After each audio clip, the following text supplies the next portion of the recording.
మన జీవితంలో నిజమైన శాంతి, నెమ్మది అంటే ఆ అసలైన విశ్రాంతి కోసం ఎంతగానో వెతుకుతూ ఉంటాం కదా. మరి ఆ నిజమైన విశ్రాంతికి అసలు మూలమెక్కడుంది? ఈరోజు మనం ఒక విశ్వాసి జీవితానికి పునాదిలాంటి ఒక శక్తివంతమైన వాగ్దానాన్ని చాలా లోతుగా చూడబోతున్నాం. అదేంటంటే, దేవుని సన్నిధికి మన ఆత్మ పొందే ఆ సంపూర్ణమైన విశ్రాంతికి మధ్య ఉన్న విడదీయలేని సంబంధం. చూడండి, ఈ యొక్క వాక్యం ఇది సర్వశక్తిమంతుడైన దేవుడు తన సేవకుడైన మోషేకి ఇచ్చిన ఒక అద్భుతమైన వాగ్దానం. ఇది కేవలం కొన్ని పదాల కూర్పు కాదు, మన ఆధ్యాత్మిక జీవితానికి ఇదొక మూల స్తంభం లాంటిది. ఈ ఒక్క వాగ్దానాన్ని గనక మనం సరిగ్గా అర్థం చేసుకుంటే భయం, ఆందోళన, ఓటమి ఇవేమీ లేకుండా ఎలా జీవించవచ్చో మనకు స్పష్టంగా తెలుస్తుంది. సరే, ఈ గొప్ప వాగ్దానాన్ని మనం పూర్తిగా అర్థం చేసుకోవాలంటే ఈ 4 ముఖ్యమైన విషయాలను ఒకదాని తర్వాత ఒకటి పరిశీలిద్దాం. ప్రతి ఒక్కటి మనల్ని దేవునికి ఇంకాస్త దగ్గరగా నడిపిస్తుంది. ఒకసారి ఆ పరిస్థితిని ఊహించుకుందాం. ఇశ్రాయేలు ప్రజలు ఐగుప్తు బానిసత్వం నుండి అద్భుతంగా బయటపడ్డారు. స్వేచ్ఛ వచ్చింది, కాని వాళ్ళు ఎక్కడున్నారు? కనీసం దారి కూడా తెలియని పెద్ద అరణ్యంలోన్నారు. చుట్టూ శత్రువుల భయం, భవిష్యత్తు ఎలా ఉంటుందో ఏమాత్రం తెలీదు. ఇక్కడ మనం ఒక చాలా ముఖ్యమైన విషయం గ్రహించాలి. వాళ్ల దేవుడు ఎక్కడో దూరంగా ఉన్న ఒక శక్తి కాదు. ఆయన సన్నిధి అనేది కేవలం ఒక ఆలోచనో, ఒక నమ్మకమో కాదు. అది వాళ్ల మధ్యలో నివసించిన ఒక సజీవమైన, కంటికి కనిపించే వాస్తవం. అబ్బా, ఎంత అద్భుతం కదా! పగలు మండుటెండ నుంచి కాపాడటానికి ఒక మేఘస్తంభం, రాత్రి చిమ్మ చీకటిలో వాళ్లకు వెలుగునిచ్చి భయాన్ని పోగొట్టడానికి ఒక అగ్నిస్తంభం. అది కేవలం ఒక దారి చూపించే సాధనం కాదు, అది దేవుని ప్రత్యక్ష కాపుదల. ఆయన ప్రేమకు, ఆయన నడిపింపుకు ఒక నిరంతర సాక్ష్యం. ఆయన సన్నిధి వాళ్లతో ఉంది కాబట్టే వాళ్ళ అంత ధైర్యంగా ప్రయాణం చేయగలిగారు. అంత బాగానే ఉంది అనుకుంటున్న సమయంలో వాళ్ల అవిధేయత వల్ల ఆ ప్రయాణంలో ఒక భయంకరమైన మలుపు వచ్చింది. వాళ్లకు ప్రాణాధారమైన దేవుని సన్నిధే ప్రమాదంలో పడింది. వాళ్లు పదే పదే అవిధేయత చూపించడం, వాళ్ల హృదయాలు మొండిగా మారిపోవడం, ఇవన్నీ దేవుని పరిశుద్ధతను గాయపరిచాయి. దాని ఫలితంగా వాళ్లను విడిపించిన దేవుడే ఇప్పుడు వాళ్లను హెచ్చరించాల్సిన పరిస్థితి వచ్చింది. ఒక క్షణం ఆలోచించండి. ఆ మాటలు విన్నప్పుడు వాళ్లకు ఎంత భయం వేసి ఉంటుందో. ఆ మేఘస్తంభం, ఆ అగ్నిస్తంభం ఇక కనిపించకపోతే వాళ్ల పరిస్థితి ఏంటి? దేవుని సన్నిధి వాళ్లను వదిలేస్తే వాళ్లు ఆ అరణ్యంలో ఒంటరిగా, దిక్కులేనివాళ్లుగా మిగిలిపోతారు. దేవుని సన్నిధి లేకపోవడమంటే అది మరణంతో సమానం. అసలు సమస్యకు మూల కారణమిదే. లోబడనొల్లని వారు, అంటే సింపుల్గా చెప్పాలంటే మొండివాళ్లు.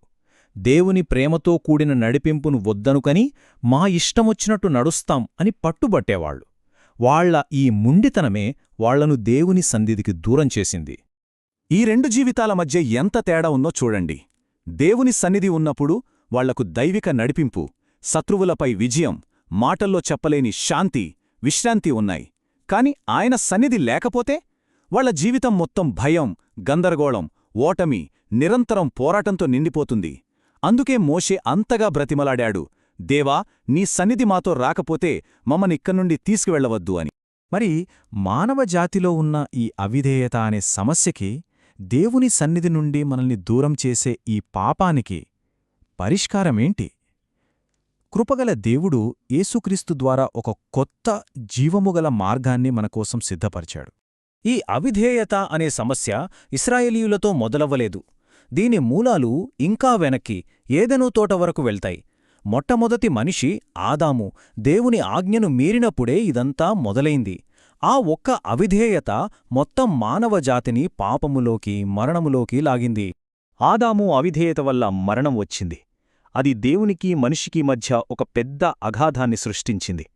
కాని దేవునికి స్తోత్రం, 2వ ఆదాముగా వచ్చిన యేసుక్రీస్తు తన సంపూర్ణ విధేయత ద్వారా ఆ అగాధాన్ని పూడ్చి మనకు జీవాన్నివ్వటానికి వచ్చాడు. ఆదాము ఎక్కడైతే విఫలమయ్యాడో యేసు అక్కడ విజయం సాధించాడు. ఆయన తన జీవితాంతం, చివరికి శిలువ మరణం వరకు తండ్రి చిత్తానికి సంపూర్ణంగా లోబడ్డాడు. ఆయన చూపించిన ఆ విధేయతే మన రక్షణకు పునాదయింది. యేసు చూపిన విధేయత ఏదో సులభంగా వచ్చింది కాదు. ఆయన దేవుని కుమారుడైన మనిషిగా ఈ లోకంలో శ్రమలు, శోధనల ద్వారా విధేయతను సంపూర్ణం చేసుకున్నాడు. అందుకే మన బలహీనతలను అర్థం చేసుకునే ప్రధాన యాజకుడిగా మనకు ఒక గొప్ప మాదిరిగా నిలిచాడు. ఈ క్రమాన్ని గమనించండి. యేసు సంపూర్ణ విధేయత చూపించాడు కాబట్టి ఆయన నిత్య రక్షణకు మూలమయ్యాడు. సరే, మరి ఆ రక్షణ ఎవరికోసం? ఆయనకు విధేయులైన వాళ్లందరి కోసం. అంటే మనం క్రీస్తు విధేయతను విశ్వసించి మన జీవితంలో కూడా విధేయత మార్గంలో నడిచినప్పుడు ఆ నిత్య రక్షణలో మనక్కూడా భాగముంటుంది. సరే, ఇదంతా బాగుంది.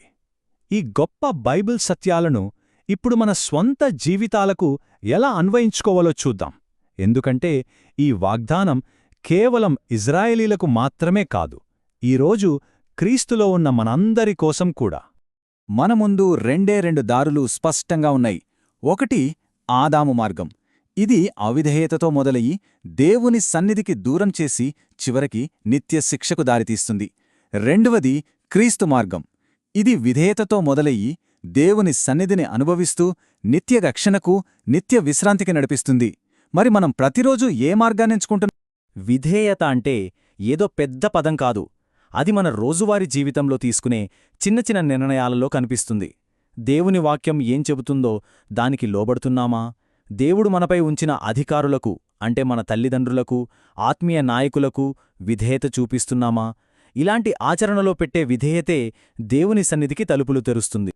ఈ ఒక్క విషయాన్ని మన హృదయాల్లో ముద్రించుకుందాం. మన జీవితంలో నిజమైన విశ్రాంతి కావాలంటే మనకు దేవుని సన్నిధి కావాలి. మరి ఆ దేవుని సన్నిధి మనతో ఉండాలంటే మనం విధేయత అనే మార్గాన్ని ఎంచుకోవాలి. చూశారా? విధేయత, సన్నిధి, విశ్రాంతి, ఈ మూడింటికి విడదీయలేని లింకుంది. కాబట్టి మనల్ని మనం ఈ ప్రశ్న వేసుకుందాం. నా జీవితంలో ఏ విషయంలో నేను దేవునికి అవిధేయత చూపిస్తున్నాను? నా ఆలోచనలు, మాటలు, పనులు దేవుని సన్నిధిని ఆహ్వానిస్తున్నాయా లేక దూరం చేస్తున్నాయా? మనం క్రీస్తు మార్గమైన విధేయతను ఎంచుకున్నప్పుడు నా సన్నిధి నీకు తోడుగా వచ్చును, నేను నీకు విశ్రాంతి కలుగచేసెదను అనే దేవుని వాగ్దానం మన జీవితంలో 100% నెరవేరుతుంది. మరిన్ని ఆత్మీయ సత్యాల కోసం మా ఛానల్ను అనుసరించండి.